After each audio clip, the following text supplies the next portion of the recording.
let's talk about some specific features of Instagram. It's a relatively like small app in terms of features, whereas like last time we talked about YouTube and there's so many things you can do about it. It's like it was kind of overwhelming to pick a few things to focus on. Whereas this, there's only a few things to focus on. So it makes it simple, but then you just want to make sure you're prepared before you start signing in. So one of the things is to pick a username that fits your image or brand.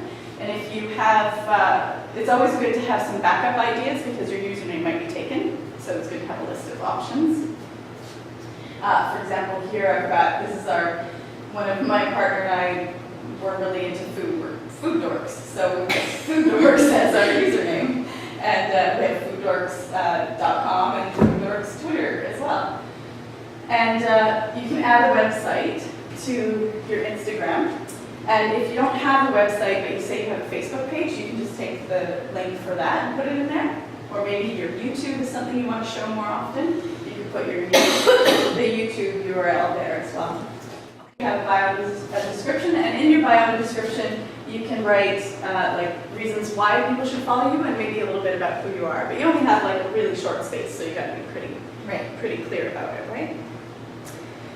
And then the next thing to do is to follow people. So I always say start with people you know, people who are your friends, and then add other people that you admire, artists or people who inspire you. And then the big thing is to seek out influencers. And what I mean by influencers are people with a similar target audience to who you're looking for. So if, say, I'm a painter and I find a photographer who has a very complementary style, and I really like and find maybe influences my artwork, but she has a really big following, then I'm going to want to follow her and interact with her and engage with her, because then her fans might start to see my username and start following me. I see. Cool. Yeah. Instagram has this really cool map feature. So if you're checking in on Foursquare, you'll automatically have the photos being attached to this map.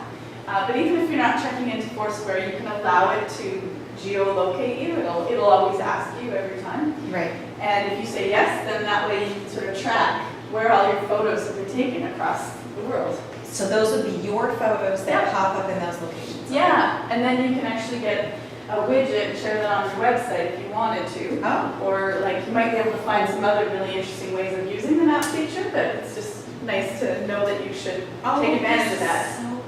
This is perfect. Yeah. So if you're on a vacation and you find some things that are inspiring and you take like a snapshot like of some cool bricks on a wall or something, if you locate it, then you'll always know where to go look for them again. Yeah, right. Yeah. The other thing is you can also use them at, like for the theater company, if I'm on tour, I can take photos and then just tag them. Exactly.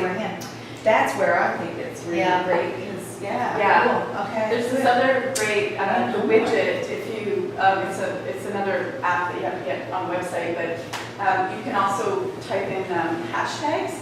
And so if there's a particular hashtag you want to use, say with your film, and like Joshua was saying about having people post their own photos, and you can do that and hashtag it with the hashtag you give them, then you could have this map where it's just searching the hashtag, so you get all these different users. So you get all kinds of people doing it, not just yourselves. Okay, so do you mean that, okay, so if I have, would I need to set up a account or whatever for, say, my film Talisman Screen so that people can post photos of that, say during the nickel next? You don't necessarily have to have an account, you can just ask them to use the hashtag. Okay. It'll categorize them. Yeah. Okay. Yeah. In the same way that Twitter does, but then you have to go look for... Okay. Generate a map based on that hashtag I see. on their website. Yeah. Okay. All right. Cool. Yeah. There's some really cool things. There's a lot of different ways you can use Instagram like that once you get looking. So. Yeah, there's a whole lot of stuff that's... So on the hashtags, because like I said, that's a really big part of Instagram because that's how people search on Instagram. So earlier when I mentioned be the answer and you come up with like 6 to 10 keywords, you're going to want to actually type those into the search function of Instagram and see how many people are actually using those tags. And you want to have like a generous number in order to tap into a particular group. So for example, here Art Studio has 93,000 posts. So you know if you use hashtag Art Studio, you know there's a lot of people who are searching it because there's a lot of people using it. But is that good or bad?